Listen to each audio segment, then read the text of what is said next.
tous et bienvenue à cette nouvelle conférence. Alors nous continuons nos recherches anthropologiques. Nous sommes rendus réellement dans l'histoire de l'humanité. Alors nous continuons notre descente dans le passé, dans notre passé, jusqu'à la création de cette planète. Alors, nous sommes rendus dans les premières races. Nous avons vu donc notre race, la race Arya, la race Atlante qui était avant nous, la race Lémurie, les Lémuriens, et maintenant nous allons voir les Hyperboréens et la race polaire qui sont les deux premières. Et nous allons englober aussi tous les lois autour de cette création et de ces 7 races que la Terre va porter. Donc, comme vous avez constaté en étudiant les races Atlantes et Lémuriens, plus que nous descendons vers le début de la création et plus que l'humanité était solaire et divine. Aussi, plus que la matière n'était pas aussi dense et cristallisée. Donc la cristallisation de la matière s'est faite sur de nombreuses années et d'évolution en évolution dans le temps. Et c'est jusqu'à aujourd'hui où nous sommes en ce moment dans la 5e race où la matière ne peut pas être plus dense qu'elle est en ce moment. Et on peut la voir parallèlement à notre matérialisme et aussi la chute, etc. Donc nous sommes rendus au plus creux de la cristallisation de la matière dans la création. Alors la croûte terrestre, etc. n'a jamais été aussi dense. Et les atomes du plan physique de Malkuth. Alors comme j'ai dit dans les cours précédents, la création vient de l'absolu et a été créée à partir d'en haut, de l'esprit à la matière. Alors les premières races vivaient dans ces régions et en descendant de race en race dans le temps, les régions se sont de plus en plus cristallisées jusqu'à aujourd'hui. Et nous, grâce à la chute, nous avons perdu tout contact avec le divin, parce que nous avons chuté dans la matière. Nous nous sommes fait mettre dehors de l'Éden. Alors maintenant, nous sommes prisonniers et notre seul chemin pour l'humanité, notre âme, va être vers le bas. La grande roue de Samsara. Donc, l'éveil de la conscience, c'est retrouver l'Éden, hein? Détruire l'ego, etc. Retrouver l'Éden. Revenir à l'Éden. Donc voilà, les premières races, les 2 premières races étaient dans ces régions. Et comme on a vu, la race lémurien, en Lémurie, c'est là pour la première fois que la croûte terrestre a vraiment... les premiers hommes à fouler le plancher. Mais néanmoins, même dans les premières années de cette création, que les gens gravitaient dans ces niveaux ici, néanmoins, le plan physique existait. C'est pas parce que c'est subtil, c'est moléculaire ou électronique que le physique n'existe pas.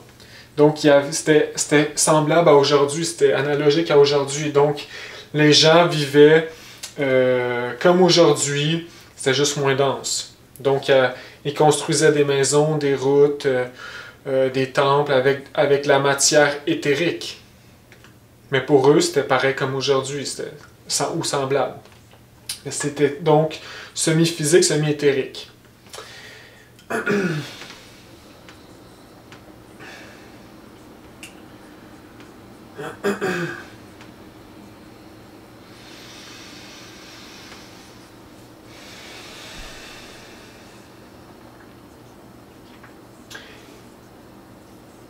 Donc, voyons ces races plus en détail.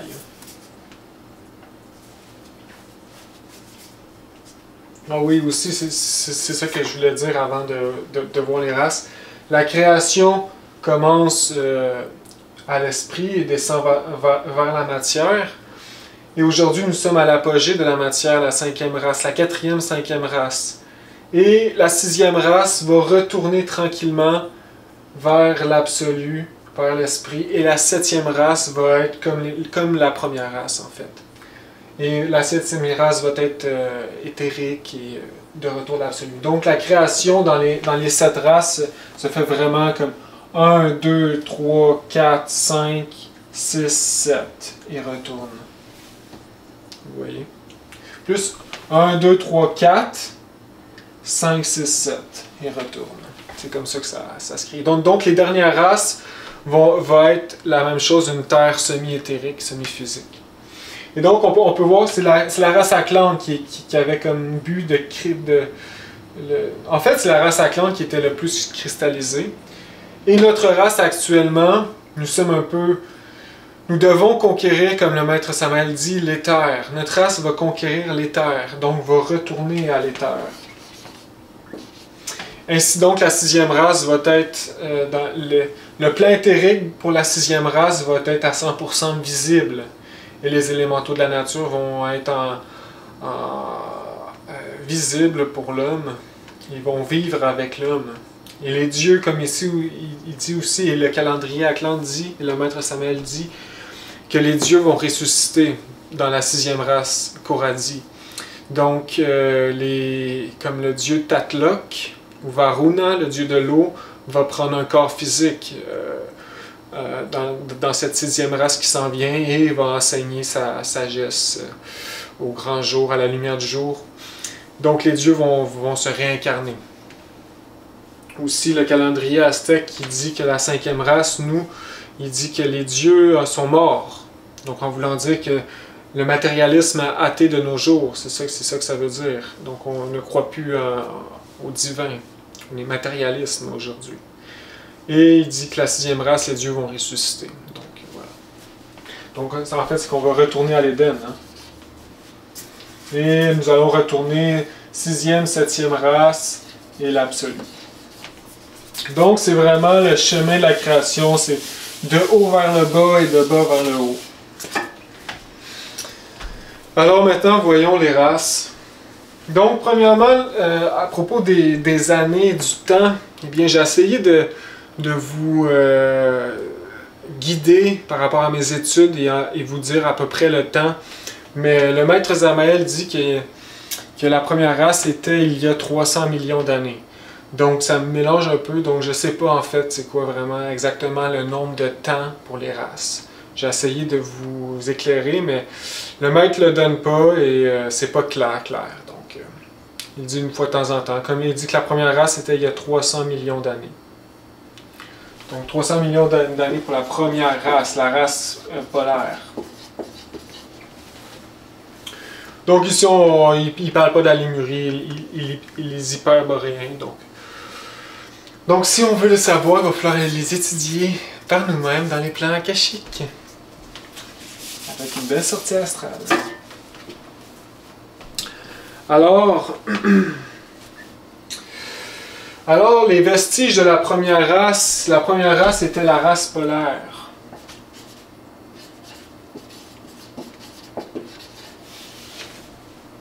Ou la lointaine Thulé.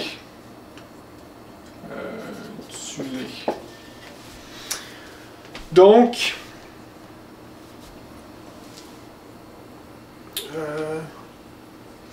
oui, c'est ça. Nous n'avons pas de vestiges des deux premières races sur Terre en ce moment. Il n'y a pas de bâtiments ou de vestiges archéologiques. Car les deux premières races étaient éthériques. Donc, comme la première race, en ce moment, elle existe encore. Il faut juste réussir à mettre le corps en quatrième dimension ou faire des sorties astrales pour s'y rendre. Donc, les vestiges existent encore, sont juste dans une dimension invisible. Et c'est pour ça qu'aujourd'hui, nous n'avons pas de vestiges concrets. Comme vraiment les plus loin vestiges que nous avons, évidentes et concrets, c'est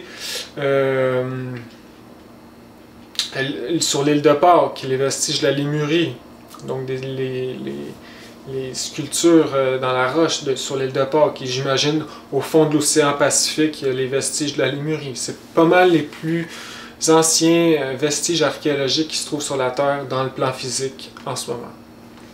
Sinon, c'est trop loin. C'est trop loin. La Terre était mi-éthérique, mi-physique. Alors, à cette époque, premièrement, quand la création sort de l'absolu, en fait, c'est les Elohim créateurs qui sortent de l'absolu. Donc, les maîtres, les Christ, les archanges, comme les 7 archanges, et les grands maîtres, et c'est vraiment les Elohim. Donc, Elohim, ça veut dire l'armée du Verbe. Et c'est cette armée du Verbe qui a chanté la création, qui l'a mis au monde par leur pouvoir du Verbe. Et j'imagine des rituels, etc. Donc, on ne sait pas exactement le processus, mais il en a un. Si nous voulons savoir, nous devons nous y rendre, comme toujours. Donc, nous avons seulement les informations du Maître Samael aujourd'hui. Et c'est ça qu'il dit. Il dit que voilà, c'est l'armée du Verbe qui est arrivée, qui a donné la création.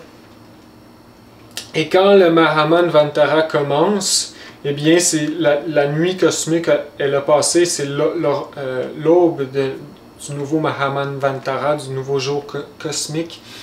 Et donc, tout revient comme c'était dans l'ancien Mahaman Vantara.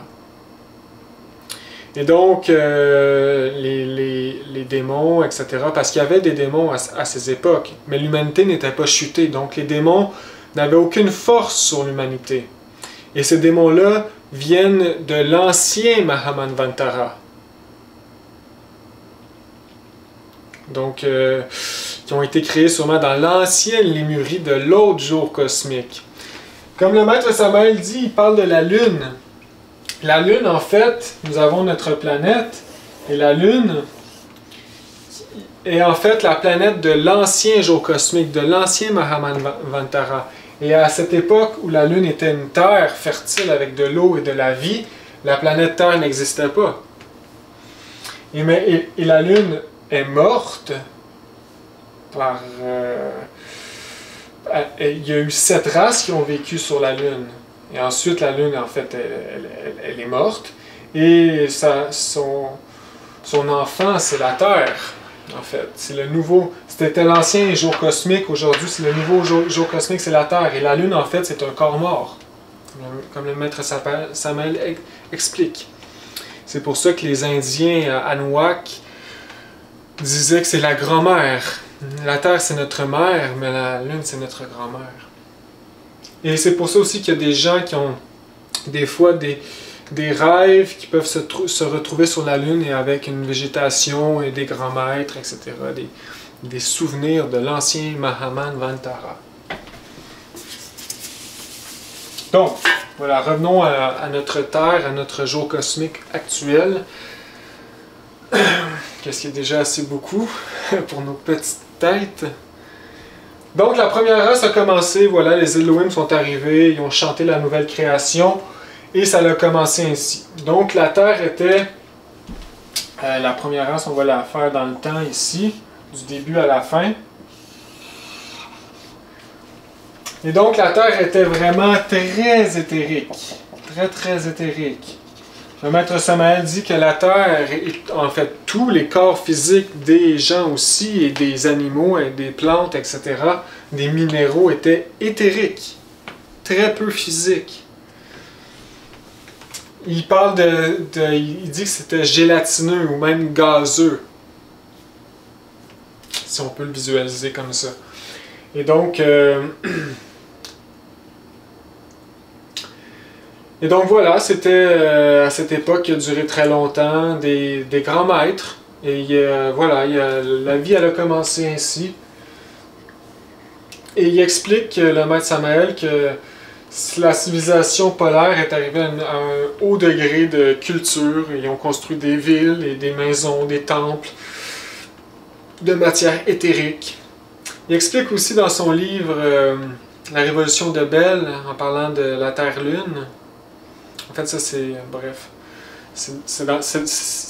La Terre-Lune, c'est l'autre Terre, mais il parle aussi de la race polaire, en fait.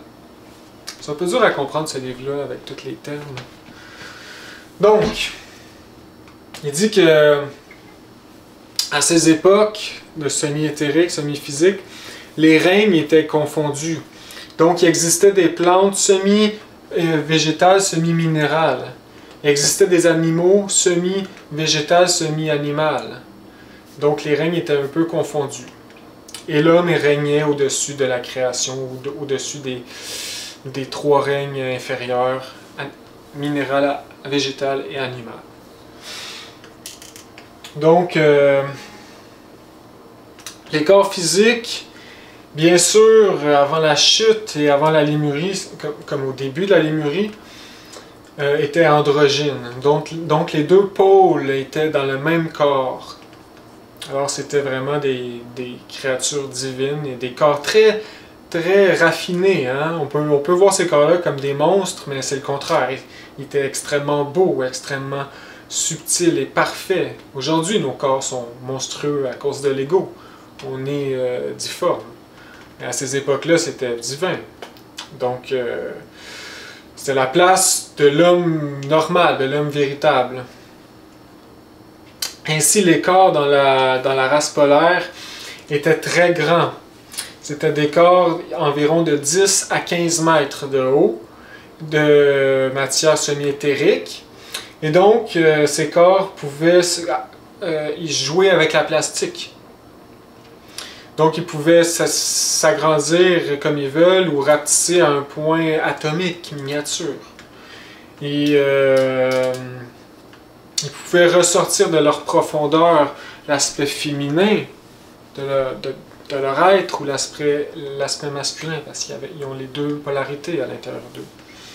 Et donc, c'était des corps qu'on dit protoplasmiques. Comme le protoplasme, on sait que c'est en lien avec la cellule. Donc, nos cellules, en ce moment, de notre corps physique, sont une création de ce souvenir lointain de ces corps protoplasmiques divins. Donc, leur moyen de reproduction à cette époque, c'était la fissiparité. Donc, ils séparaient leur noyau interne, leur corps, comme une cellule. Et c'est comme ça qu'ils se reproduisaient.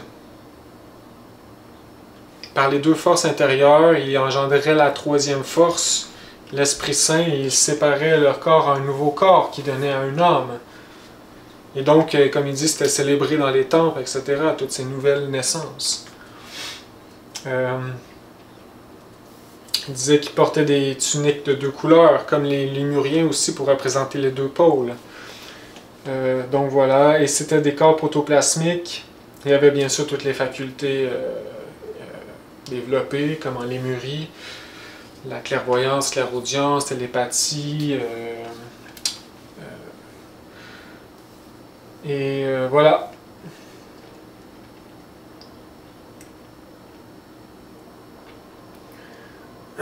Donc voilà, dans nos cellules, nous avons encore ce vestige de cette époque. Aussi, il dit que comme vestige que nous avons aujourd'hui, c'est bien sûr toutes les langues et tous nos alphabets dérivent de ces premières races. Donc, les runes étaient l'écriture de la première race. C'était runique. Et les runes étaient symbolisées dans les rituels et les temples, etc. Donc, les runes que le maître Samael apporte, c'est original de ces époques, parce que le maître se rappelle de ces époques, parce que c'était un maître. C'est le maître Samael, l'archange, qui était à l'aube de la création. Donc, il se rappelle, donc c'est lui qui apporte ces informations, bien sûr.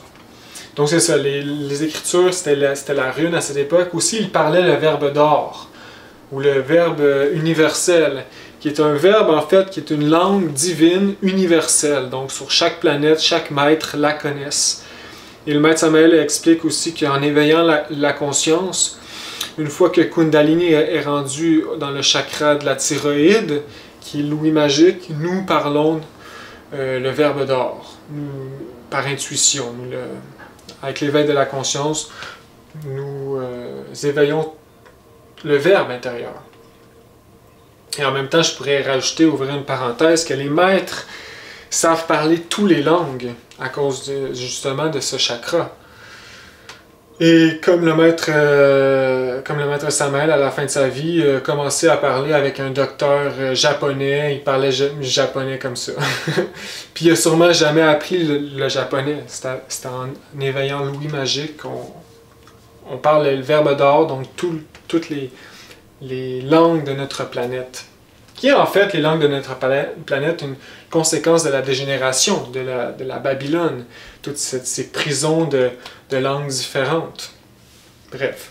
Donc eux autres, la race polaire parlait le verbe d'or, la race hyperboréen et lémurien aussi. Donc toutes ces races étaient, on pourrait dire, encore dans l'Éden et donc divines. Bien sûr, il y a eu des évolutions. Fait que peut-être qu'ils ont parlé d'autres dialectes, j'en sais rien. Mais en général, les maîtres ou les gens parlaient le verbe d'or, le verbe universel. Ainsi donc, cette race divine a eu comme mission de vraiment cristalliser la création. Et le maître Samael explique, c'est très intéressant cette partie, il dit que dans les rituels de ces époques, tout était pour représenter la descente de l'esprit vers la matière. Donc, tous les symboles étaient à l'envers, inversés. Par exemple, sur l'autel, c'était un calice à l'envers. Par exemple, le pentagramme, il était à l'envers. Et le sceptre était à l'envers du maître. Et donc, le maître, il dit que si aujourd'hui nous ferions ça, ce serait de la pure magie noire. Et ce serait ça aussi. Donc, mais il dit qu'à ces époques, ce n'était pas la magie noire parce que c'était juste le moyen de représenter la descente. Et eux autres qui sont très conscients de ce qui se passe, travaillaient à cette cristallisation. Donc, c'était pas, pour eux autres, c'était pas de la magie noire, c'était la façon de faire. Et comme il dit que ces gens étaient aussi anxieux de créer la matière de l'esprit que nous, en ce moment, de créer de la matière que nous sommes à retourner à l'esprit. Comment il dit ça?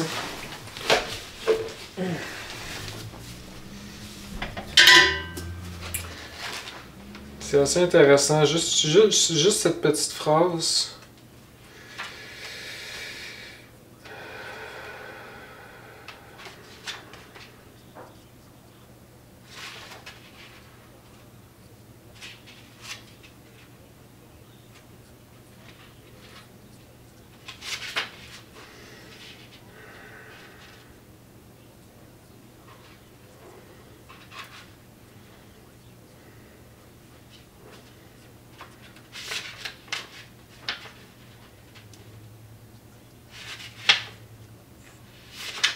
Bon, je le trouve pas. Comme ici, il dit la religion, la science, la philosophie et l'art étaient les 4 piliers de la connaissance étaient réunis, bien sûr. C'est vraiment les séparer, ça fait partie de l'involution. Dans toutes les cultures avancées, ces 4 piliers sont réunis. Donc l'art était en lien avec la mystique, la science et la philosophie.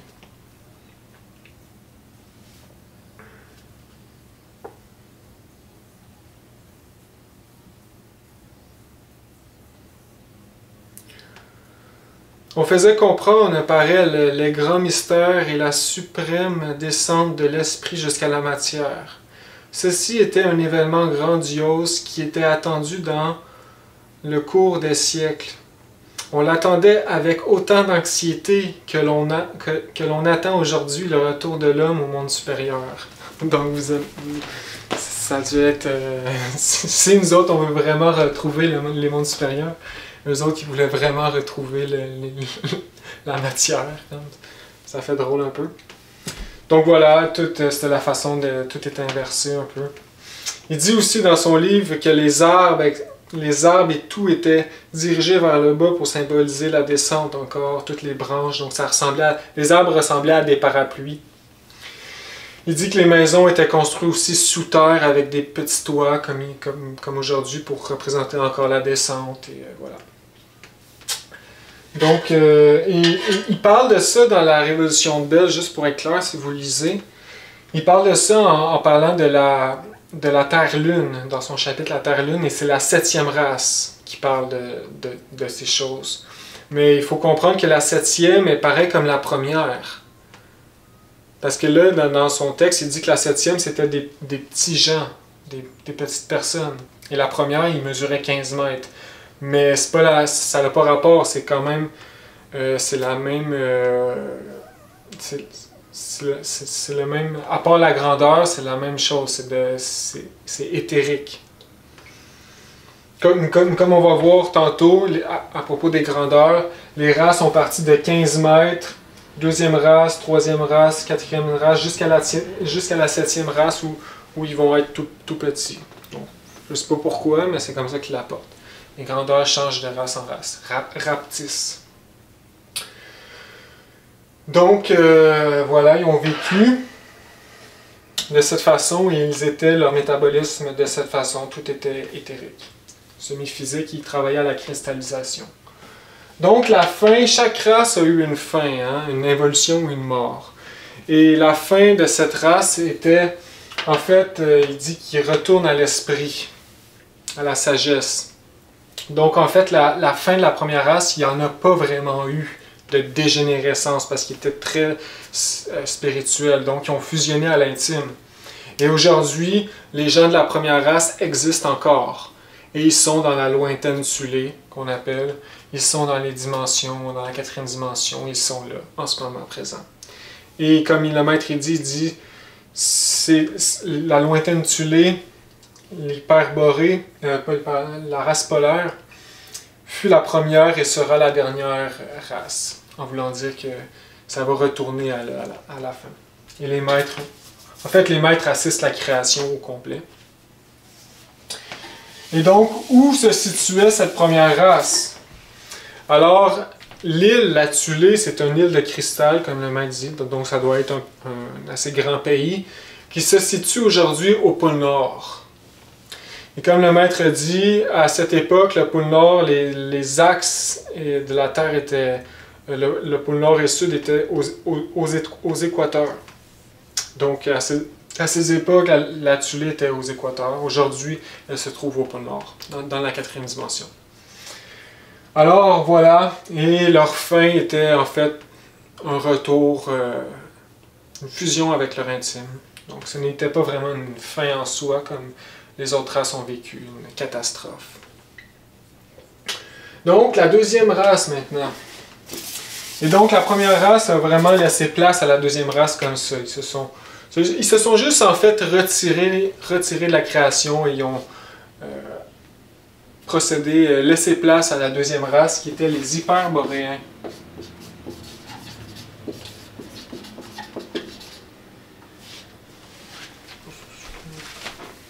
Hyperboréennes.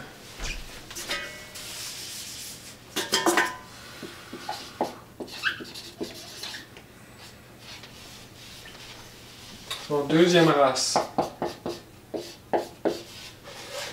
Donc, la vie des hyperboréens. Donc, les hyperboréens, c'était la deuxième race. Et ils étaient, en fait, le point qui était situé, c'était l'île de cristal, la première race. Et les hyperboréens étaient, en fait, un fer à cheval autour de la première race.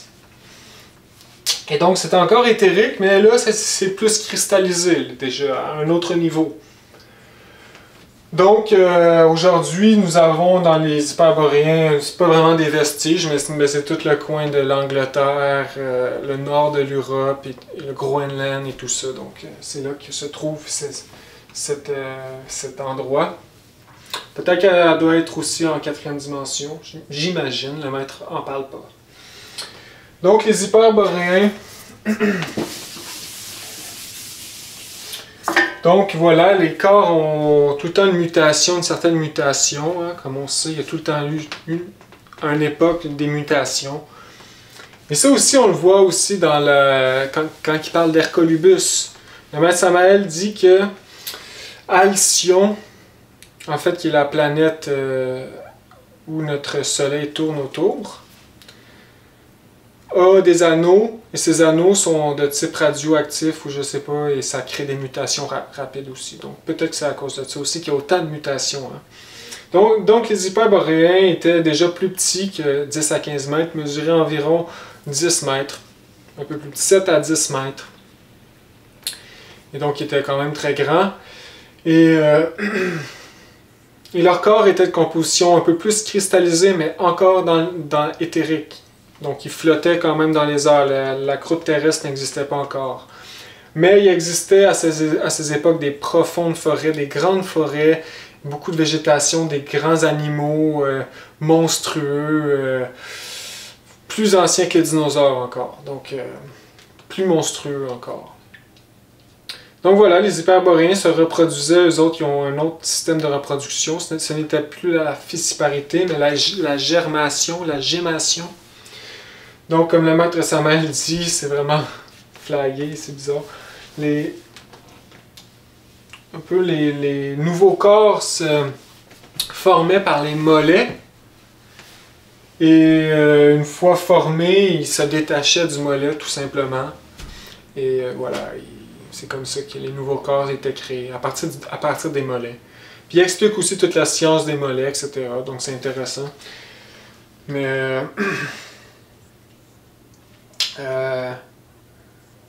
on peut savoir, dans la nature, on voit beaucoup de ce système-là dans la végétation. Par exemple, des plantes qui, à leur bout de feuille, ont des petites plantes qui poussent avec la racine et la feuille tombe déjà toute prête. Là. Puis ça pousse, c'est ça le système de gémation. Aussi, comme il explique les ongles, c'est ça, les cheveux qui poussent, etc. Donc c'est comme ça qu'ils se reproduisaient. Encore une fois, c'était une race qui n'était pas sortie de l'Éden. Paradisiaque, etc. Le maître ne parle pas beaucoup des hyperboréens. Hein? Il n'en parle pas beaucoup. Donc on n'a pas beaucoup d'informations. Le nombre de temps et tout ça. Il fait juste expliquer qu'à la fin, à leur dégénération,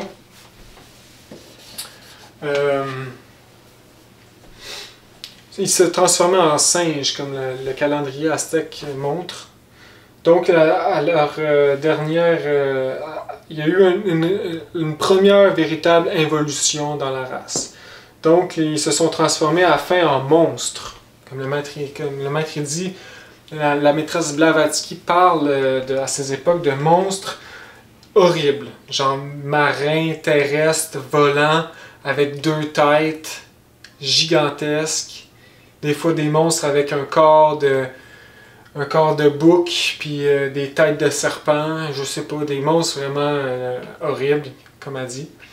Et voilà, donc tout a vraiment dégénéré à la fin de cette race. Puis il disait aussi que le maître Samael, il explique qu'à la fin, les hyperboréens formèrent quelques tribus, formaient des groupes des bataillons, des armées, comme des guerriers, des groupes guerrières, donc armés jusqu'aux dents. Et puis c'est vraiment étonnant qu'ils disent ça parce qu'on se dit, coudonc, il n'y avait pas d'ego à ces époques-là, comment ils pouvaient se faire la guerre, t'sais. Mais donc voilà, j'imagine que ça se peut, ça existe, et c'est ça qui s'est passé. Mais comme il dit, c'était la fin, c'était la dégénération. Et le continent, la race a eu une catastrophe par des ouragans, par le vent. Les ouragans les ont détruits. Non, c'est les ouragans. Je pense que ouais.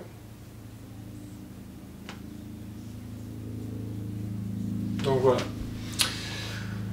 Alors, je suis pas sûr en fait si c'est les ouragans. Je vais juste aller vérifier vite vite.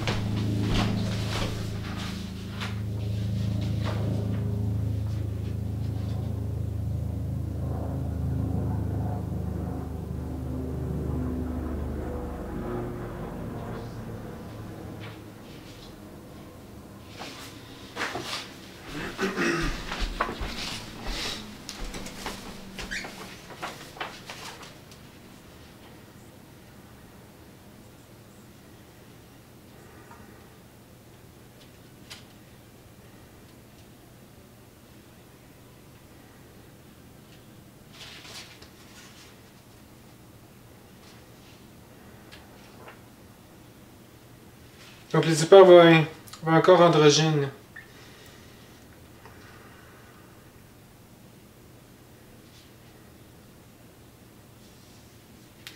Donc voilà, je sais pas exactement. Donc voilà. En tout cas, ils ont dégénéré puis sont disparus et la Lémurie est arrivée par la suite.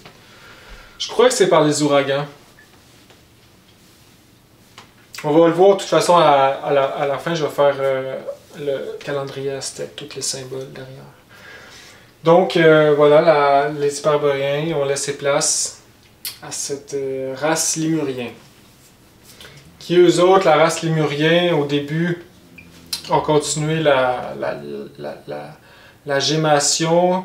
Non, au début de la race lémurien, c'était l'oviparité, donc ça reproduisait le corps androgyne fécondait un œuf en dedans de lui qui laissait sortir et c'était comme un œuf. Et les hommes naissaient dans un œuf, en fait.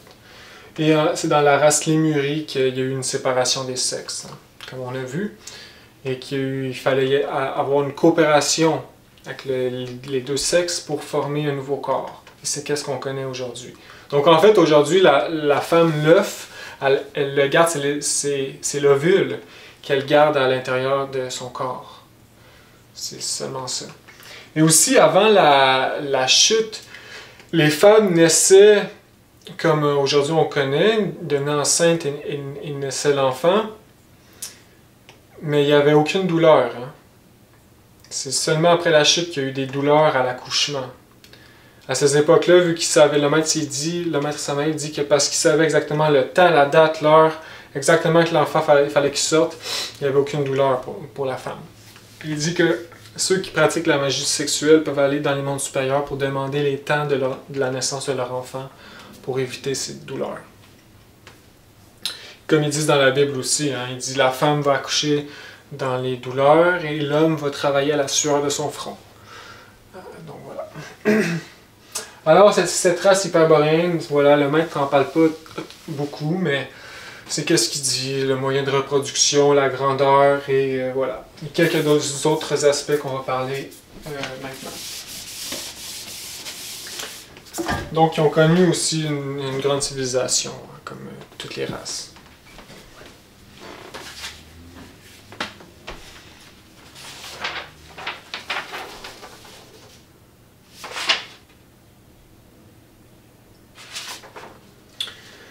Alors, dans le système des 7 races de création, chaque race doit conquérir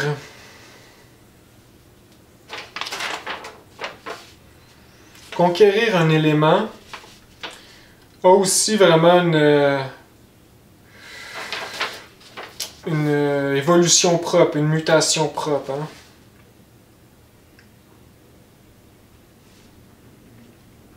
Donc ici, nous allons faire les 7 races.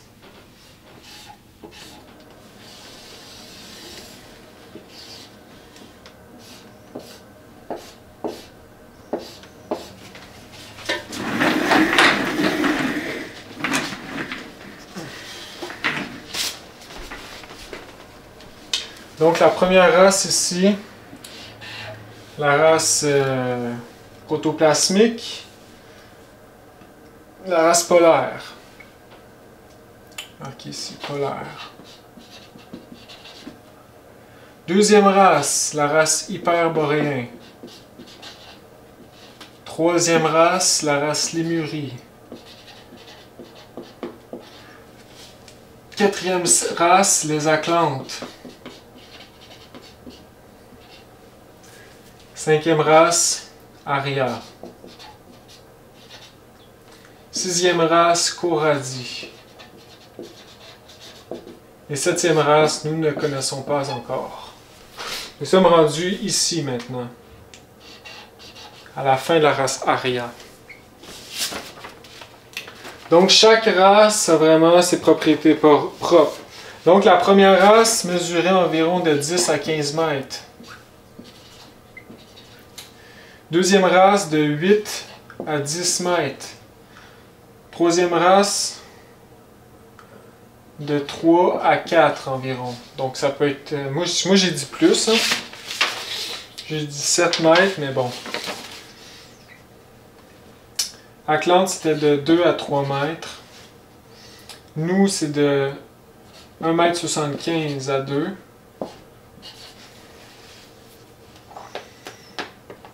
Aria, ça va être, j'imagine, environ 1 mètre. Et Coradi dit 25 cm. Donc, comme vous voyez, les races, ils partent de très grands et rapetissent de plus en plus. Ici, là, nous avons un vestige sur terre laissé par des maîtres. En Afghanistan, c'était les Bouddhas du Bamien. Aujourd'hui, ils ont été détruits en 2001 par les talibans, les fanatiques.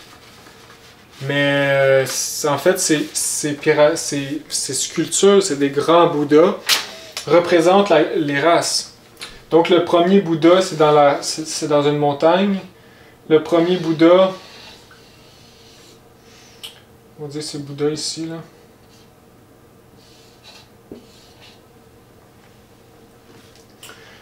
Mesure environ 10 à 15 mètres.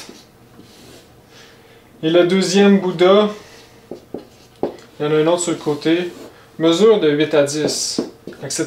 Et il y a 7 Bouddhas, de plus en plus petits. Mais aujourd'hui, ils ont été détruits par les talibans. Ça se trouve en Afghanistan. Vous pouvez aller voir des photos sur Internet si vous voulez. Donc aussi, chaque race a apporté la racine des races qu'on connaît aujourd'hui.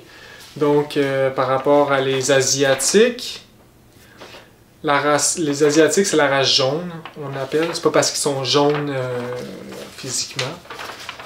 On dit la race jaune, c'est les Asiatiques. La race brun, c'est les Indiens du Pacifique. Donc, en Australie, en Océanie, les îles du Pacifique. La race brune, donc ils sont plus rares, on pourrait dire. Il y a la race noire, donc les Africains. Il y a la race blanche, les Européens, on pourrait dire, Caucasiens. Et il y a la race rouge, qui est les Indiens d'Amérique. Donc chaque race ici a apporté une couleur ou une race en tant que telle. Donc le maître Samael, c'est intéressant, apporte vraiment les origines de nos races. Donc la première race polaire, ça a apporté les Noirs, donc les Noirs d'Afrique. La deuxième race, c'était les Blancs, la race blanche. Troisième race, c'est la race jaune. Quatrième race, c'est la race rouge. Nous autres ici, c'est la race mélangée, il dit. Donc le mélange de tout ça ici. Et la Coradi, ça va être la race bleue. Le maître il dit qu'il va y avoir des extraterrestres aussi qui vont être mis dans la souche de nous, tous les mélanges, pour former la Coradi, qui va être bleue. Et la dernière, on ne la connaît pas. Donc c'est intéressant, ici on peut vraiment voir que la race noire, en fait, c'est les premières. La souche de cette race est dans la première. Mais bien sûr, vous pouvez comprendre qu'il n'avait aucune ressemblance, autant physionomique que physique, aux Africains. C'était une race protoplasmique de 10 à 15 mètres. Donc, puis aussi, comme par exemple la Lémurie, on parle des Asiatiques ici, mais la Lémurie aussi n'a aucune ressemblance aux Chinois ou aux Japonais qu'on connaît aujourd'hui. Il était différent et physiquement différent. Physionomiquement, biologiquement aussi. Le maître Samael dit qu'en Lémurie, il était aussi de couleur bleue. Donc, même s'ils ont apporté la race chinoise ou la race asiatique, il était de teinte bleue. Donc, on peut voir aussi qu'il n'y a pas vraiment de lien. Mais néanmoins, ils ont rapporté les races. Et donc, voilà, c'est la beauté de la création, toutes ces races différentes sur la Terre. On pourrait voir vraiment on voit ici vraiment que le racisme, en fait, est une construction de l'ego, de l'ignorance. Parce que si on se rappellerait de nos vies passées, tout le monde ici a été toutes les races, au moins une fois. Donc vous, Africains, Noirs, vous avez déjà été Blancs, vous avez déjà été Asiatiques. Donc, ça n'a pas rapport le racisme. C'est vraiment une construction de l'ego, en fait, de l'ombre dans nous, qui veut mettre des barrières de haine partout. Comme moi qui est blanc en ce moment, j'ai déjà été noir, j'ai déjà été jaunes asiatiques, etc. Donc ça n'a pas rapport le racisme. Le racisme, c'est vraiment une création de nos derniers, du Kali Yoga, des derniers millénaires. Mais ici, c'est intéressant de savoir ça. La première race était noire, deuxième race blanc, troisième les Asiatiques. Les Atlantes ici, c'est plus proche. Donc vraiment les origines des Atlantes, c'était les... Il existe encore aujourd'hui comme les Esquimaux. Ils se sont pas trop mélangés, là, je parle. Les Esquimaux, puis tous les Indiens d'Amérique. Donc les Aztèques, Incas, Nahuac, toutes les peaux rouges qu'on appelle. Et aujourd'hui, c'est un grand mélange de tout. Donc voilà. Aussi, il apporte aussi par rapport aux notes. Hein? Donc la loi des notes revient souvent dans la gnose. Do, ré, mi, fa, sol, la, si.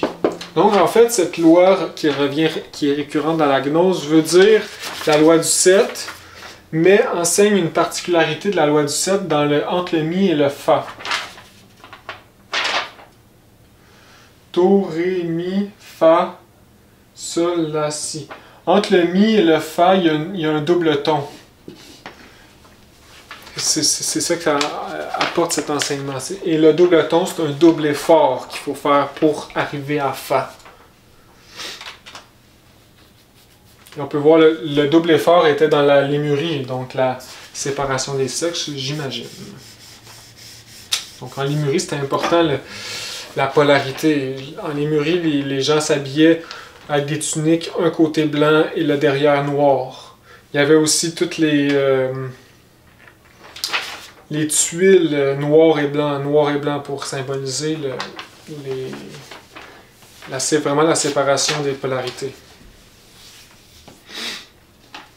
Donc, comme on a vu ici, c'était des corps gélatineux, gazeux, la première race. Après ça, on pourrait dire gélatineux. Après ça, on pourrait dire corps plus dense, mais encore éthérique, dans Lémurie. En Atlante, corps physique. Aria, corps physique à corps éthérique. Donc aujourd'hui, on est supposé de reconquérir l'éther. Coradis va être des corps éthériques, un petit peu encore plus éthérisés. Donc vraiment, le centre le plus haut point de la matière était à peu près ici. Là. Et ça ici, c'était vraiment l'éther. Le début de la création et la fin de la création.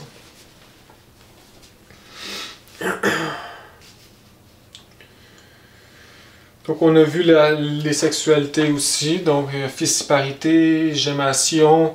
Ici on a vu l'œuf et la séparation des sexes, coopération. Ici coopération, puis la prochaine race, ben je sais pas c'est quoi, ça va être quoi.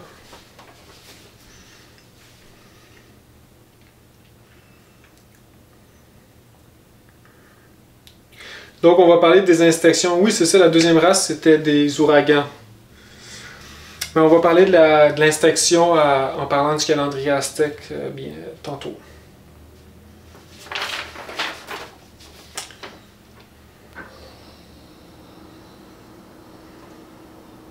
Aussi, chaque race était gérée ou sous l'influence de les 7 planètes.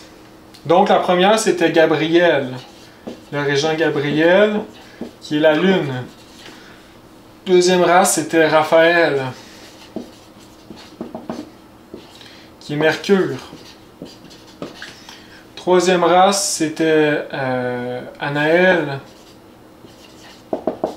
Uriel, le régent double, qui est Vénus. On peut voir aussi la deuxième race, Vénus, la séparation des sexes. Hein. Et la chute aussi, on peut dire. La fameuse pomme. Donc la race Atlante, c'était le Michael, le soleil.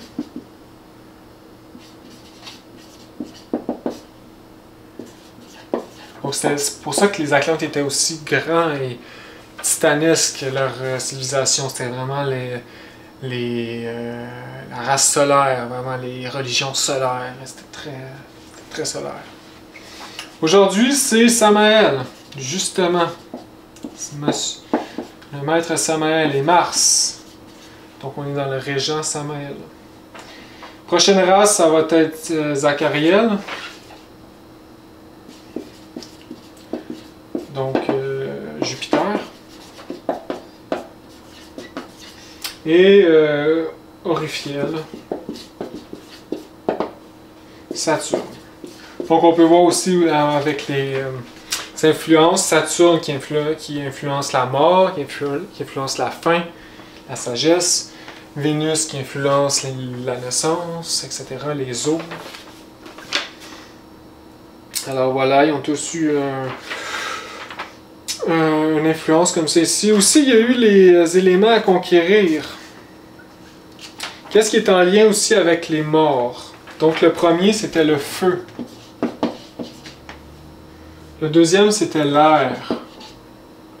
Troisième, c'est l'eau. Quatrième, c'est la terre.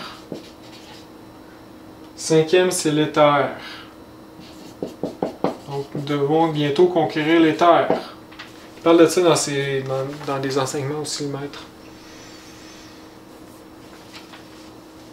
Troisième, c'est Adi, il a dit. Adi qui est la lumière astrale. L'astral. Et l'autre, c'est lumière du mental, Samadhi. Non, mental. En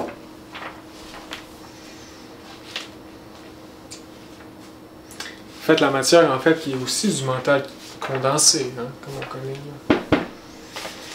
Donc, voilà pour toutes ces influences de toutes les races.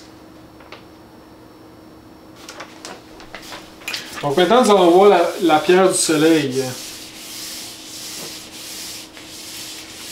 Le calendrier aztèque.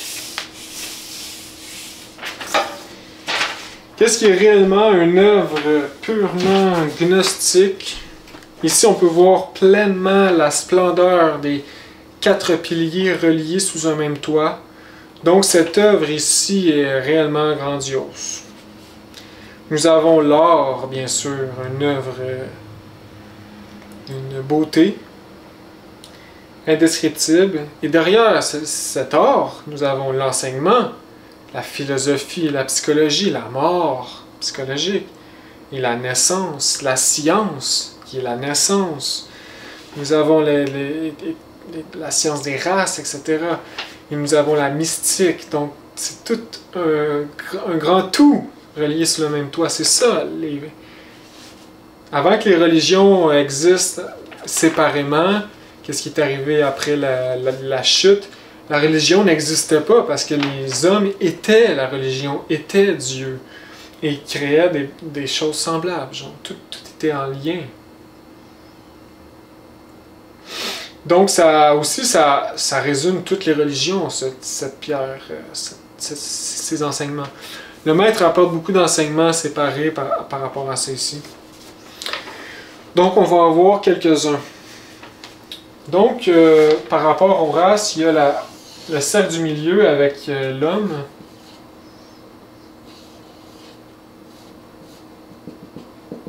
Et sa langue de feu.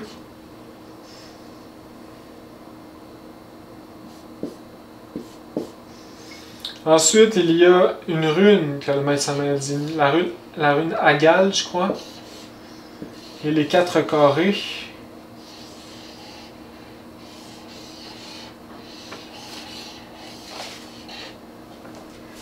Donc voilà, on va étudier le milieu de la pierre du soleil. Alors les maîtres qui ont créé cette œuvre, le maître Samael dit qu'il vient de d'autres planètes. En fait, c'est des cosmocréateurs qui nous étudient, qui nous guident. Donc, peut-être qu'ils sont venus, en tout cas, je ne sais pas de quelle date que ça date, mais peut-être l'Atlantide ou je sais pas. Le maître, il n'apporte pas exactement l'origine. Je vais juste expliquer que le premier ici, c'est un tigre. Et ça l'explique, là, en fait, les 4 carrés ici, ça l'explique la fin des 4 races qui nous ont précédés. Et ici, c'est nous. C'est la fin de nous, de la race Arya. Donc le premier, c'est la race protoplasmique, c'est le tigre. Donc se sont fait dévorer par le tigre, le maître Samael dit. Ça veut dire ils ont fusionné à leur intime, leur involution était fusionnée avec leur intime, donc se sont transformés en maîtres de sagesse. Donc ils n'ont pas vraiment évolué, on pourrait dire. Ils se sont juste retirés de la scène. La deuxième, c'est les hyperboréens se sont transformés en singes. Donc comme j'expliquais, les corps ont dégénéré à un certain point. Et donc il y a eu, comme d'habitude, un noyau qui crée l'autre race qui est ici, la race Lémurie. Et à la fin aussi, c'est ça, il y a eu des ouragans. Ils sont morts par les ouragans. Donc les premiers, c'est des immortels, les fils de la sagesse. Deuxième, détruit par des ouragans violents.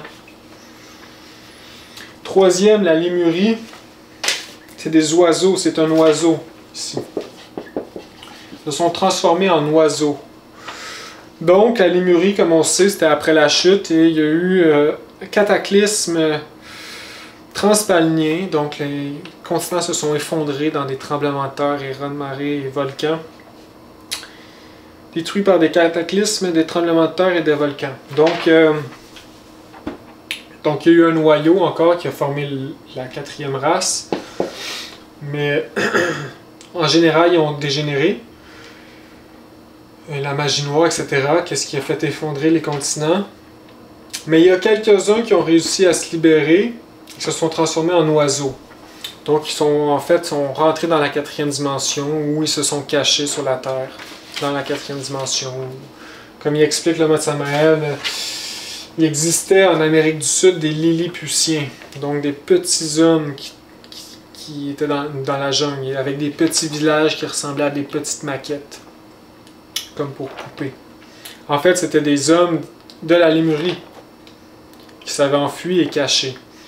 Et le maître Samael dit que ces Lilliputiens ont rentré dans la quatrième dimension pour fuir l'homme, comme toute la quatrième dimension, parce que les hommes allaient les voir comme si ça serait une pièce de théâtre, là, comme une attraction touristique. Donc aujourd'hui, ils sont rentrés dans la quatrième dimension. Donc, il y a quelques-uns qui se sont transformés en oiseaux, c'est-à-dire qui ont conquéri la quatrième dimension, où ils se sont cachés. Et une autre partie qui ont chuté, effondré. Alors, la quatrième, c'est les Atlantes, sont morts par l'eau. C'est quoi? C'est le poisson.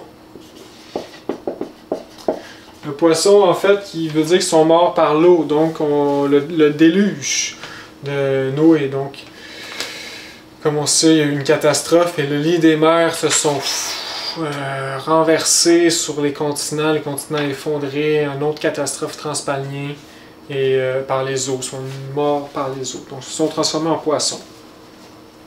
Et notre race actuelle ici, 5, eh bien, ici, il est représenté par un dieu du nom de Tonatiuh.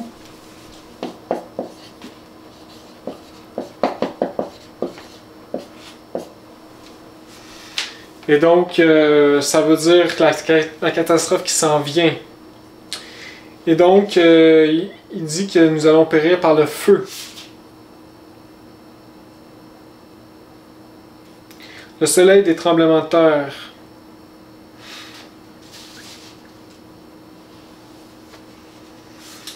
Donc, c'est ça, il dit que nous allons périr par le feu. Je ne sais pas s'il y a un animal, je pense pas qu'il y a un animal qui représente ça dans la pierre calendrier aztèque. Mais le maître Samael, il répète souvent qu'on va périr par le feu. Alors, nous autres, ça va être en fait, qu'est-ce qui va se passer bientôt? C'est comme les Atlantes, en fait. Hercolubus, il va passer près. Mais ici, je pense qu'il va passer plus près que les Atlantes. Donc le feu va être encore plus attiré et ça va être vraiment des volcans en éruption et tout va être brûlé. Aussi après les guerres qui s'en viennent, tout va être calciné par la radioactivité. Donc on va mourir par le feu.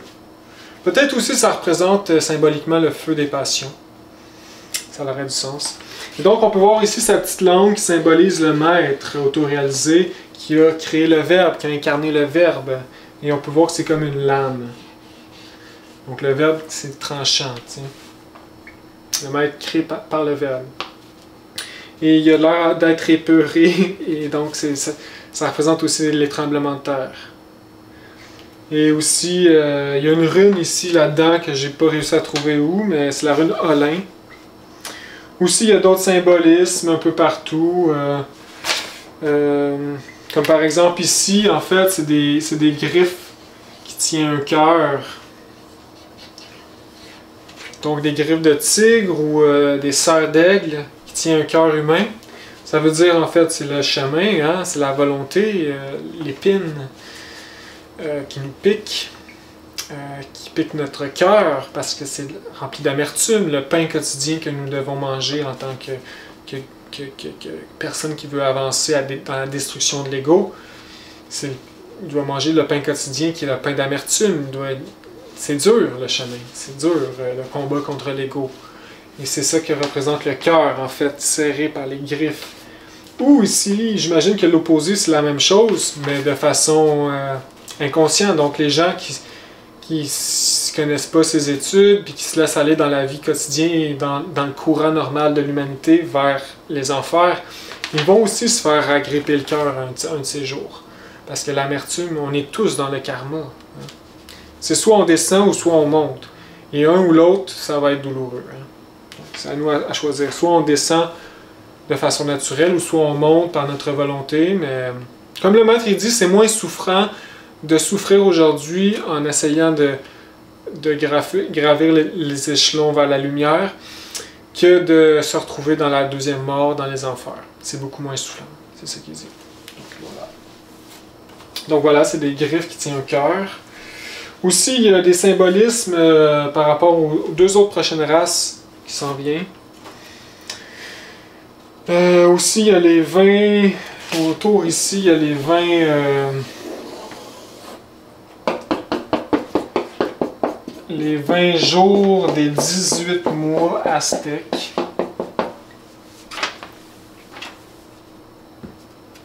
Aussi, donc, il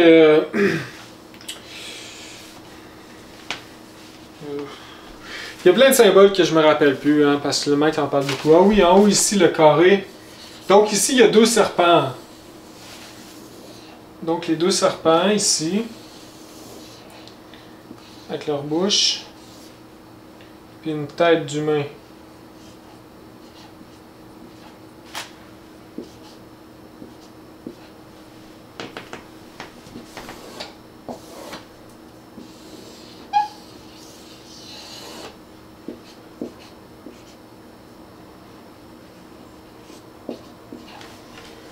Donc, les deux serpents.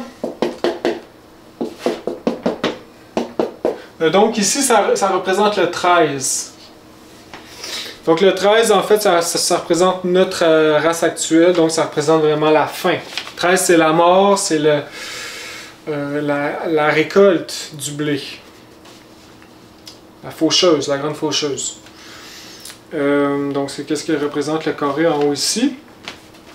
Et les deux serpents. Donc les deux serpents, c'est vraiment, on le voit dans toutes les religions, hein, comme j'expliquais. Ça représente la Kundalini, le serpent positif. Et le Kundartigwater.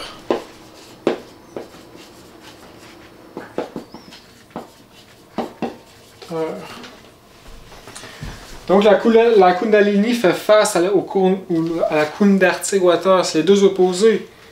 Comme on a vu avec la Lémurie, la Kundartigwater qui est en fait l'énergie sexuelle partant du coccyx vers le centre de la Terre. C'est les magiciens noirs, ceux qui perdent l'énergie sexuelle et qui créent l'ego. C'est ça qui crée la fascination. Et les ténèbres intérieures, la méchanceté et la douleur. Qui remplit les enfants d'âme. C'est ça la Kundartigwater. La Kundalini, en fait, ça veut dire fin de la Kundartigwater. Donc la Kundalini, c'est les trois facteurs mis en œuvre. C'est la gnose, le maître Samael mis en œuvre. Le Christ en nous. Mis en œuvre. Et quand nous travaillons intensément, un jour, le serpent va monter, le feu de la Kundalini va monter du coccyx vers le haut. C'est le serpent orienté dans la colonne vertébrale qui représente la colonne vertébrale et l'éveil de la conscience. Donc ici, c'est les deux serpents qui se font face. On peut voir aussi que c'est aussi qu'ils se font face, mais on peut voir aussi qu'ils dévorent des hommes. Donc un ou l'autre nous dévore. Kundalini, Kundartigwatar va nous dévorer, ben, il nous a dévoré déjà à 97%.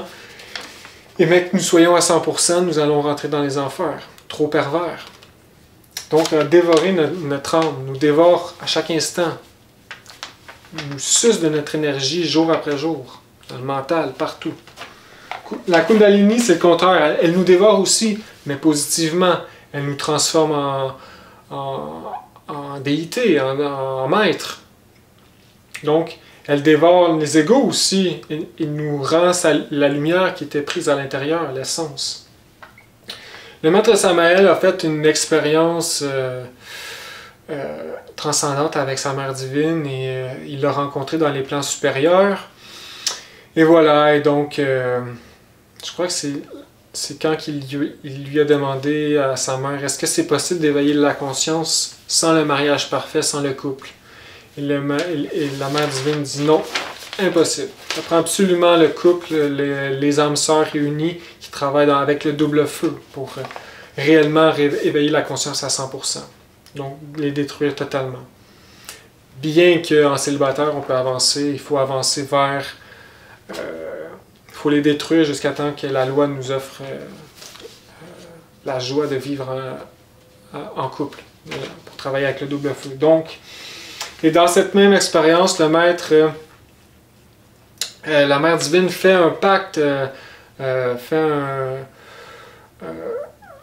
dit au maître Samael, je vais faire un deal avec toi, un accord,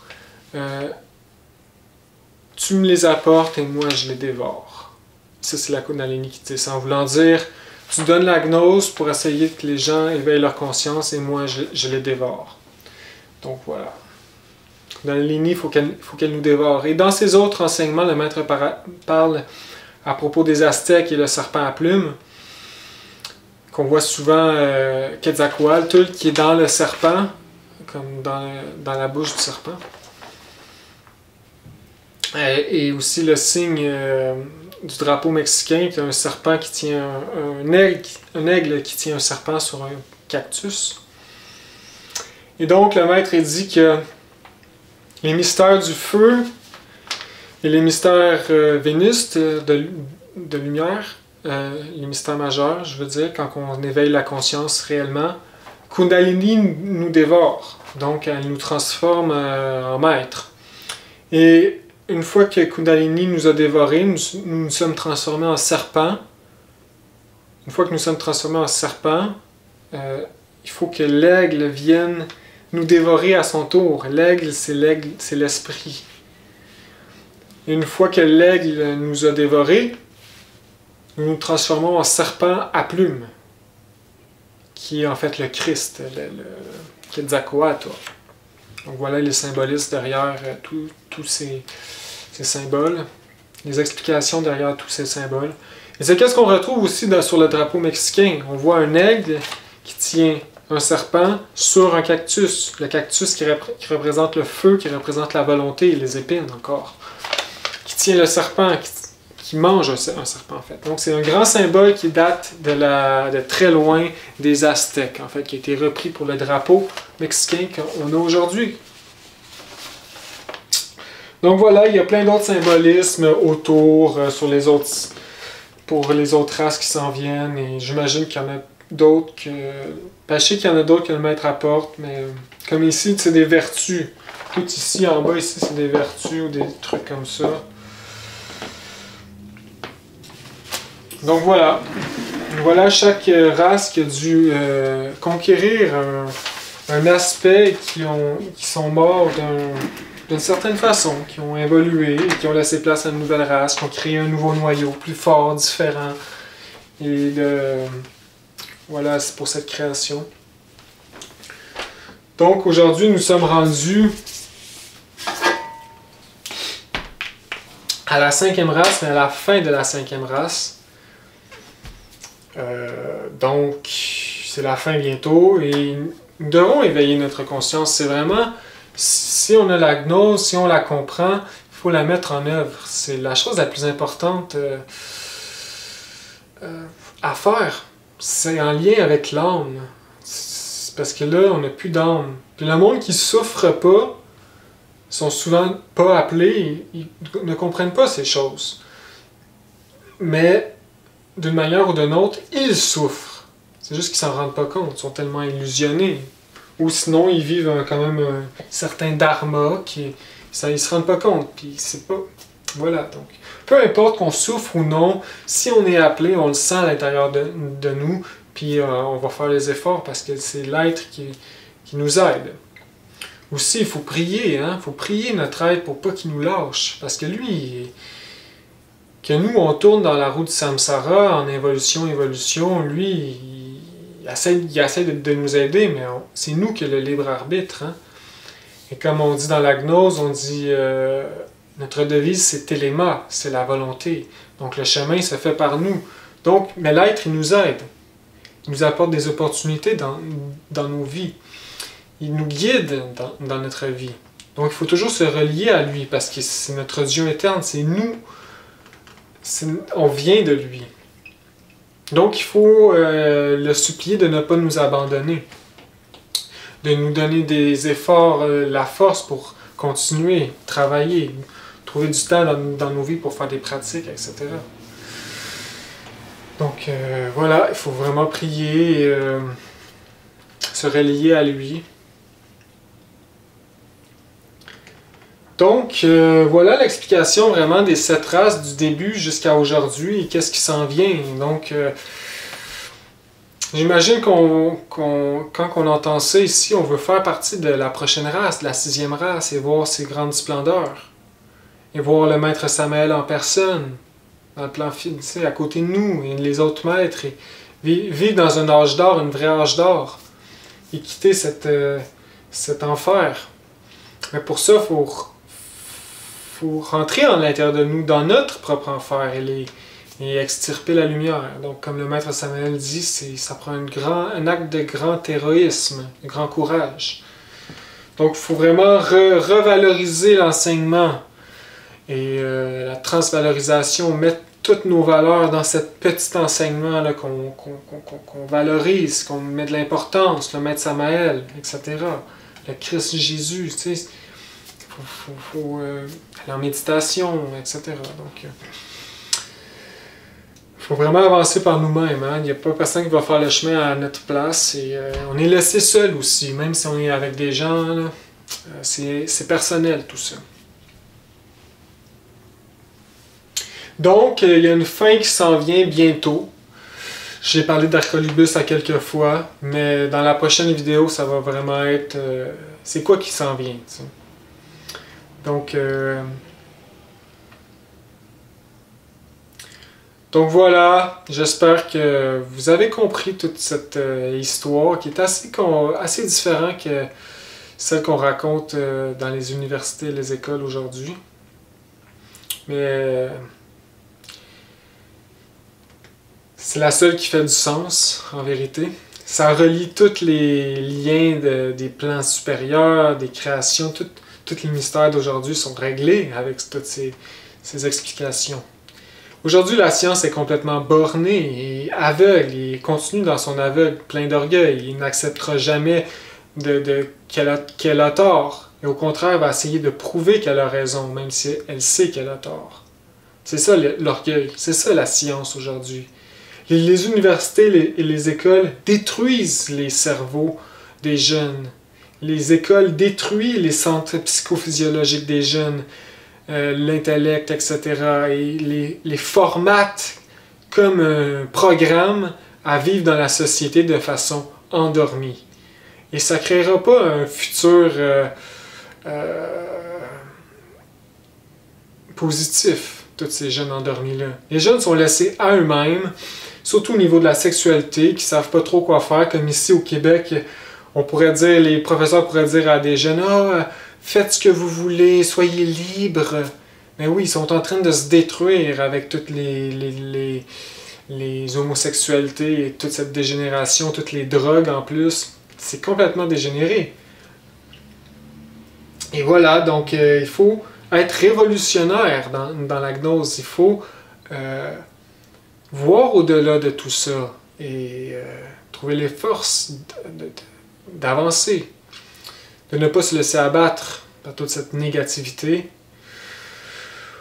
Donc voilà. Bonne chance à tous et je vous dis à la prochaine fois. Au revoir.